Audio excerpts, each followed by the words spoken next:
Muy bien, señoras y señores, estamos con la fuerza de la palabra de Cosmos Televisión. En los siguientes minutos vamos a registrar nuestra secuencia sumamente gratísima, al igual que cualquiera de las otras secuencias de este programa periodístico, el momento cultural desde el Titicaca.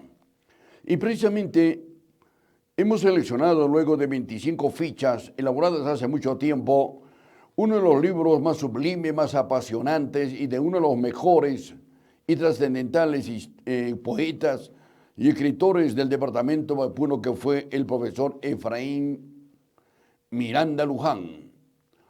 Se trata precisamente de su libro Muerte cercana y choza.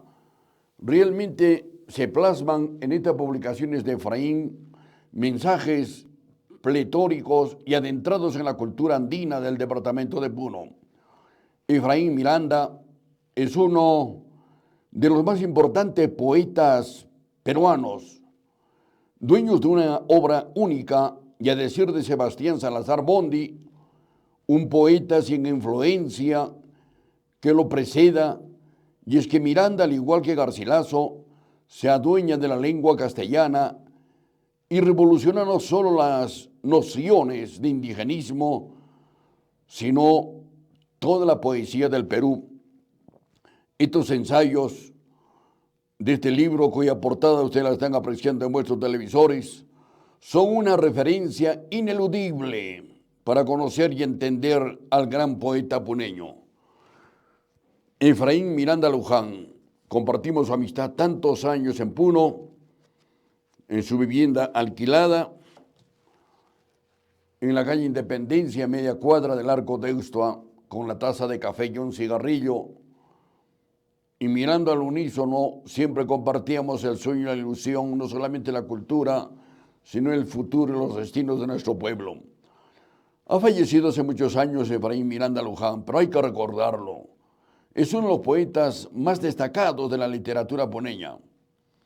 Efraín nació en marzo, el 2 de marzo de 1925, en Condoraqui,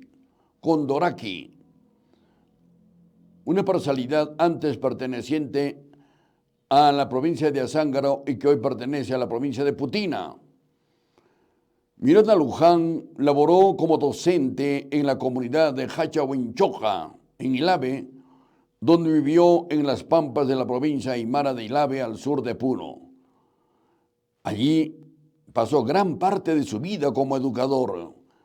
Miranda allí pudo comprometer realmente su docencia de educador, de maestro, de profesor, adentrándose en la cultura propia del mundo aymara de Hachahuinchoja. Una experiencia complementada con una cultura universal a través de un aprendizaje autodidacta le sirvió para construir su poética y lograr una poesía india, particular y difícilmente superada dentro de su contexto. Entre sus obras tenemos Muerte cercana. Miranda la publicó en 1954, Choza en 1978, la otra publicación Vida de 1980, Padre Sol de 1998 y Silabario nupcial inédito. Lo recordamos con gratísima satisfacción definitivamente a Efraín Miranda Luján. Efraín Miranda Luján, en estos sus libros, nos ofrece un bello libro de poemas, creciendo todo el acto supremamente peruano de identificación con el indio. No es indígena ni indigenista, el libro es indio y el poeta que lo ha escrito es indio. Con Choza la poesía peruana amplía considerablemente su textura. Con esta obra de Efraín se deja atrás el voltaje andino de Vallejo,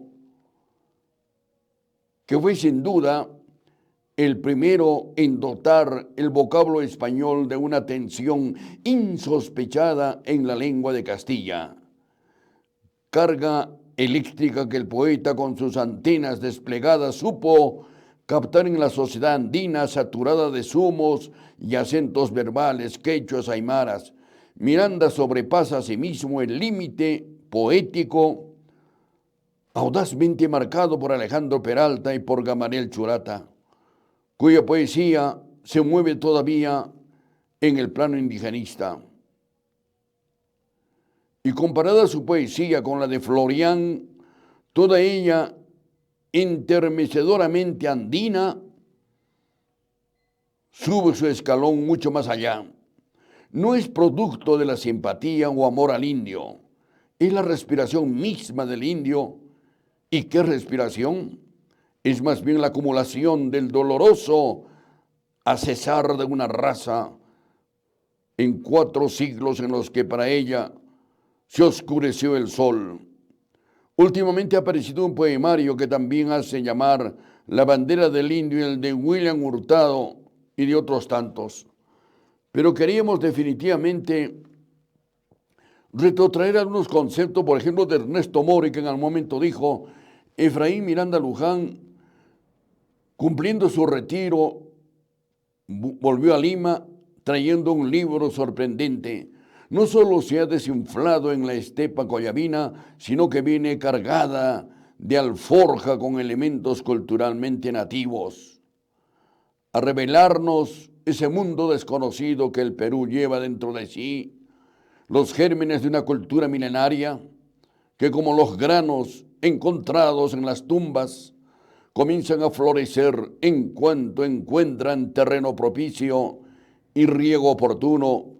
Al tomar en mis manos el hermoso libro Choza, dice Ernesto Mori, sentido, escrito, corregido y pacientemente en el curso de 18 años, se permanece una vibración especial y trascendental. Son múltiples los comentaristas y analistas que en su época realmente hicieron a la obra de Efraín Miranda Luján. Los más destacados analistas de la literatura y la crítica nacional e internacional destacaron Muerte Serrana y Choza de Miranda Luján. Un hombre sencillo, elocuente, taciturno algunas de las veces, pero en las oportunidades que dialogamos en Cachahuinchoca, en el AVE, cuando no existía todavía la carretera asfaltada, y otras de las tantas veces cuando nos adentrábamos en su vivienda, como repito, del Jirón Independencia, media cuadra del Arco de Ustua, para soñar y adormecer también el imperio del abandono y la proyección del futuro del indio, el maestro Efraín Miranda siempre era noble y sublime, con los pasos lentos, tediosos en algunas de las veces, pero con la fibra y el verbo enaltecido de reivindicar la cultura propia de esta parte del país. Hemos considerado necesario, a varios años de la desaparición de Miranda Luján en la ciudad de Arequipa, retomar estas 18 o 22 fichas que hemos elaborado de su libro Muerte Cercana y Choza, no solamente para reivindicarlo, sino fundamentalmente para llenarnos no del pasionismo y la pasión de su poesía, sino del mensaje sublime de una cultura que prevalece pese a los avatares del tiempo y de los siglos, con la firmeza y la seguridad de saber realmente proyectar el contenido de su pasado, de su presente y de su futuro. Hasta aquí un breve comentario de actualización y evocamos la memoria de Efraín Miranda Luján, comentando brevemente Muerte Cercana y Choza, un contenido realmente apasionante. La juventud, nuestras guaguas de hoy tienen que adquirir estos libros.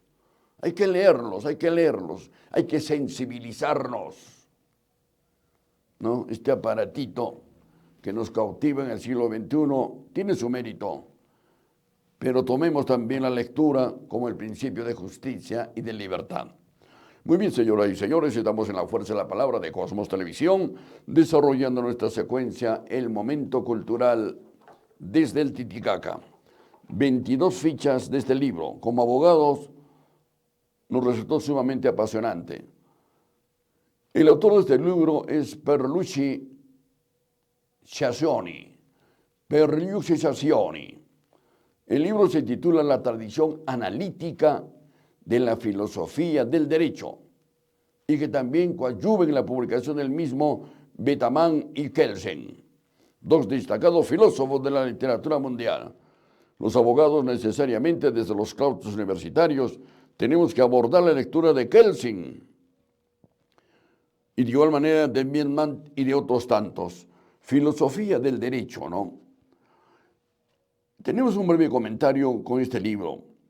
Empezaremos por señalar, por ejemplo, que desde hace tiempo eminentes cultores de la materia, Norberto Bobbio, Guido Fazio, Hal Kelsen y otros, han considerado insensata la pretensión de promover una determinación exacta de la filosofía del derecho.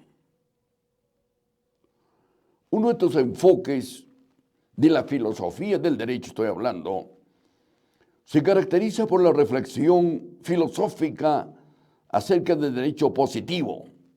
Hoy está en discusión el derecho positivo. Tengo un libro que se ha publicado y que este fin de mes se estará presentando en el Colegio de Abogados de Lima, el derecho positivo y el derecho consuetudinario. Este fin de mes estaremos en el Colegio de Abogados, en Brisa del Titicaca y otras instituciones de Lima y de Arequipa presentando estos dos libros nuestros. Pero continuemos comentando el libro que ustedes están apreciando en vuestras pantallas. Uno de estos enfoques, repito, se caracteriza por la reflexión filosófica acerca del derecho positivo. El comentario es mío. El derecho positivo está en discusión también hoy en el mundo. Hay corrientes que lo rechazan al derecho positivo, que en varias oportunidades lo hemos comentado y lo volveremos a hacer seguramente muy próximo. Es la filosofía del derecho positivo, teoría general del derecho o también más simplemente la teoría del derecho. Su principal tarea consiste en indagar el fenómeno social del derecho, los denominados sistemas u ordenamientos jurídicos positivos, con la finalidad de construir una red de conceptos de ordenamiento jurídico, de sistema jurídico, de norma jurídica, de derecho subjetivo, obligaciones jurídicas, de la validez, eficacia, sanción, en fin. Este presente libro o este trabajo, originado en un ciclo de lecciones con todos los límites del género literario, puede ser leído muy fácilmente y sin clave alguna. En primer lugar, como el resultado parcial y provisional de una investigación sobre la filosofía analítica del derecho positivo que pretende destacar el carácter de ese enfoque determinado. En segundo lugar, como un fragmento de una introducción filosófica al estudio del derecho, en el cual las posiciones de los autores del pasado son aproximadas a las de los autores contemporáneos, en un diálogo ideal sobre problemas comunes, teóricos y metodológicos. Y en tercer lugar, como una narración de algunas páginas ejemplares en la historia de la cultura jurídica occidental entre la segunda mitad del siglo XVIII y la segunda mitad del siglo XX, páginas en las que se evocan los gestos intelectuales de algunos padres de la República filosófica como Hobbes, Austin y Kelsen. El libro resulta interesante.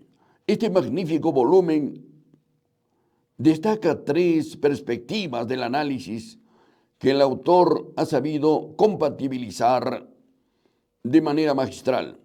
Primero, se trata de una extraordinaria exposición de investigación sobre la filosofía analítica del derecho positivo que pretende destacar el carácter de ese enfoque, determinado por una línea precisa de política cultural, la utopía realista, para usar una feliz expresión de John Rawls, del dominio de la razón analítica sobre el pensamiento jurídico.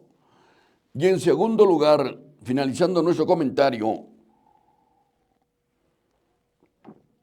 diríamos que se trata de una introducción filosófica al estudio del derecho en el que Calzini pone en diálogo a los autores del pasado con los autores contemporáneos. en una conversación ideal sobre problemas comunes, teóricos y metodológicos. Finalmente, es también una narrativa sobre algunas de las páginas ejemplares de la historia de la cultura jurídica occidental. En líneas generales, estos tres aspectos que hemos podido nosotros seleccionar luego de su lectura es el contenido importante y el contenido doctrinario de este libro, La tradición analítica en la filosofía del derecho. La filosofía tiene que ser introducida y permanentemente practicada en el desarrollo de las diferentes manifestaciones del derecho positivo. Estoy hablando del derecho positivo como hacen referencia a los autores de este libro. El derecho consuetudinario es otra manifestación que varias oportunidades la hemos enfocado en este programa y que lo volveremos a hacer y que está escrito en uno de nuestros libros precisamente sobre el derecho consuetudinario y el derecho positivo, que como repito, este y otros libros nuestros serán presentados a fin de mes en el Colegio de Abogados de Lima y también en la Acción Cultural Brisas del Titicaca, a la cual hemos sido invitados. Ese tema lo comentaremos en alguna oportunidad cuando sea necesario. Hasta aquí, señoras y señores, hemos compartido con ustedes el momento cultural desde el Titicaca. Muchas gracias, la pausa y volvemos.